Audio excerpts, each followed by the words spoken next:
7 questions to get clarity to supersize and grow your business. Sharon Horne-Ellstrom here. And I think yesterday I mentioned we would talk about 8 questions, but I called it 7 today because it's a little bit more attractive a number. 7 is a more attractive number than 8 in a lot of circles. So what are we going to talk about today? How do we get clear? To me, it's really easy to be confused and unfocused. There's lots of idioms about being unfocused. We talked about one yesterday, clear as mud, right? But there aren't really any on clarity. There's some on focus, but not clarity. So it's interesting that there's a lot about confusion.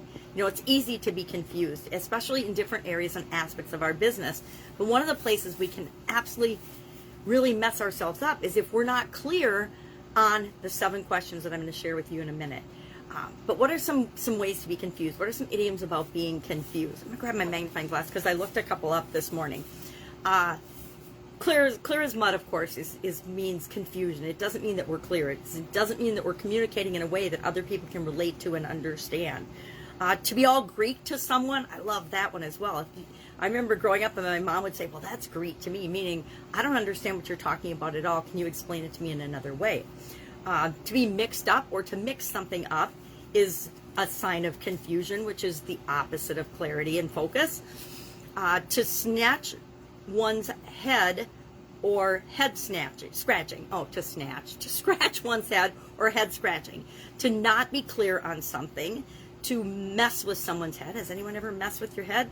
I have definitely had my head messed with in my day in different businesses and in different organizations. I found in corporate America, a lot of times I was the only woman, and for some reason that irritated a lot of the people that I worked with, which were normally gentlemen back in the day. And so they would mess with me. They'd pull practical jokes. They would do stuff just to see if they could throw me off or get me upset. And of course it never worked. And if it did, it only worked in private because I certainly wasn't going to let them see that I was upset about something. So to throw somebody off balance, to throw somebody for a loop, to be thrown for a loop, to be thrown off balance, to throw somebody off, just to trip them up, or I guess to trip people up. That would be a good one too.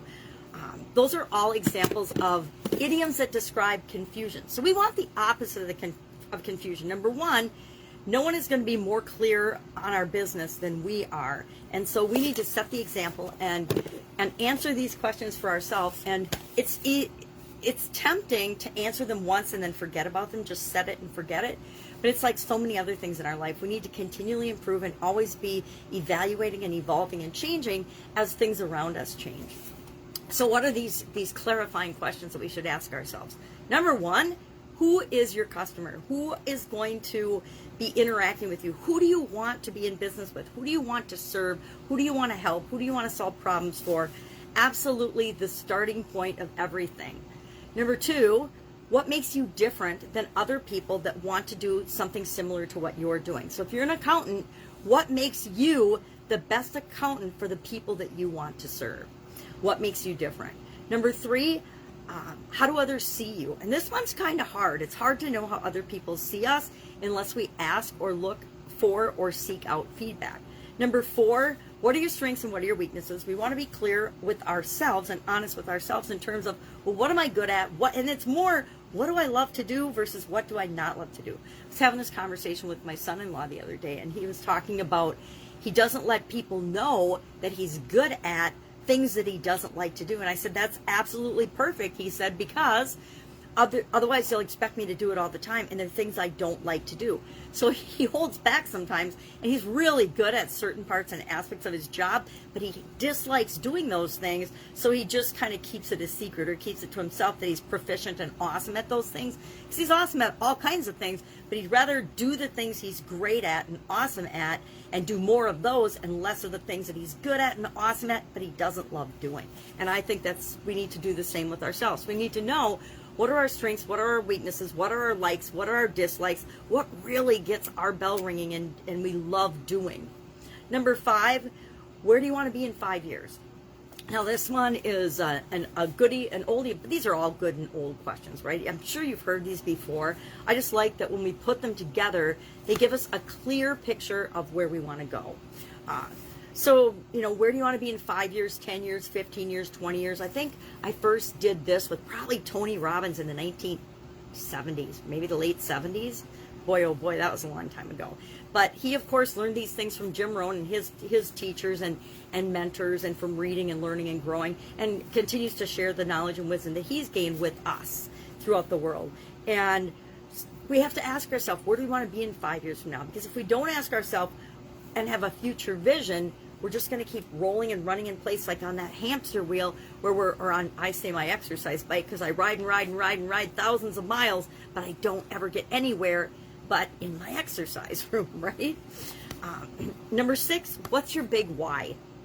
I learned an exercise from Dean Graziosi at the beginning of 2020, and I'd heard it before and done it hundreds of times before with myself and other people, the 5 whys exercise. But Dean Graziosi learned it from, I don't know, I think it was in Genius Network or somewhere, to ask a series of 7 whys, to take it deeper, to really get to the crux and the core. And I suppose you could ask yourself 100 whys if that's what it takes to get to the core of what is motivating or moving you.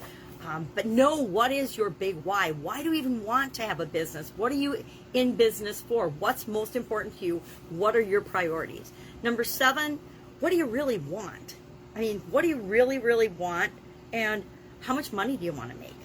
I mean, I think it's really important to know how much money you want to make and where you're going with your business. It's a little different than what's your goal for 5 years from now.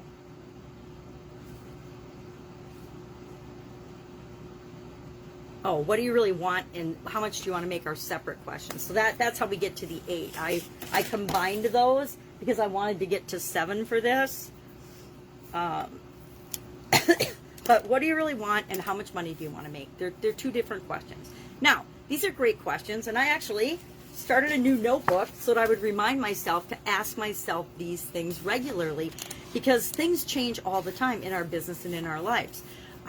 We have big events, not always as big as COVID-19, where it's impacting, literally the whole planet. But we, on an individual basis, are always having changes and challenges and things go on in our life. We get married, we get divorced, we start a business, we shut a business down. We have a job, we get a different job, we lose a job, whatever. We need to be able to ask ourselves these questions, not only for supersizing and growing our business, but for ourselves, for our personal lives.